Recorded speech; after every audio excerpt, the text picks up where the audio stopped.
कवन फूला फूलेला नवरंगा कवन फुलवा दसरंगा हे ललना कवन फूला फूल लरे गोकुल में यशोदा मैया के अंगना नुहे हे ललना कवन फूला फूल लारे गोकुला यशोदा मैया के अंगना नुहे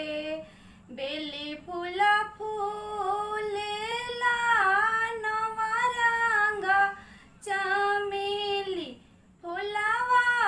दसरंगा हे ललना पुतवे फूला फूल लरेया हे ललना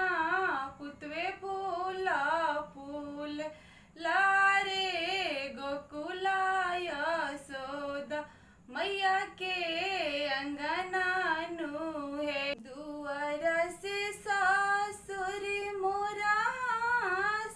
सत्यनी माने मूसो कतयनी हे बहुआ कवने कवन व्रत कैलू होरिलवा बड़ा सुंदर हे बहुआ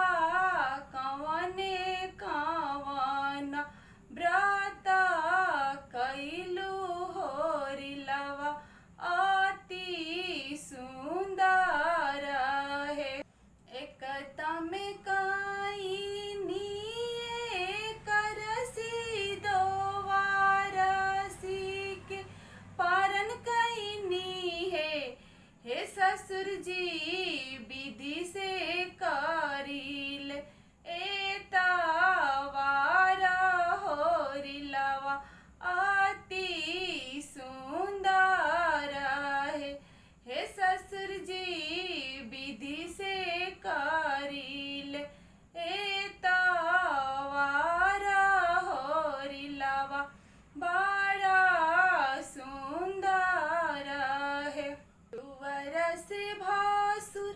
मोरा सत्यनी माने मूसु कतयनी हे भावे कवना कवना फल खैलू होरिलवा बड़ा सुंदर हे भावे कवने कवन फल खैलू होरिलवा अति सुंदर एक तमे खाईनी में अम फलायावा रोना रंगी फला हे भसुर जी नारियल फोड़ी फोड़ी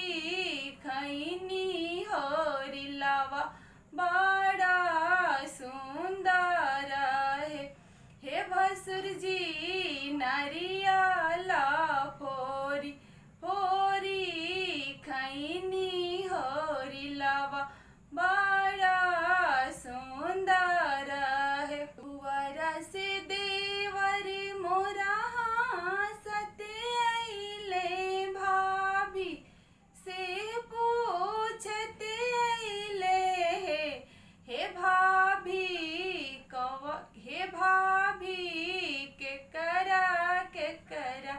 से जिया सुतनी होरिलवा बड़ा सुंदर हे भाभी के करा से जिया सुतनी होरिलवा बड़ा सुंदर एक तमे सुतनी में रउआ से जे अवर रउआ भैया से जे हे देवर जी सपना सुनील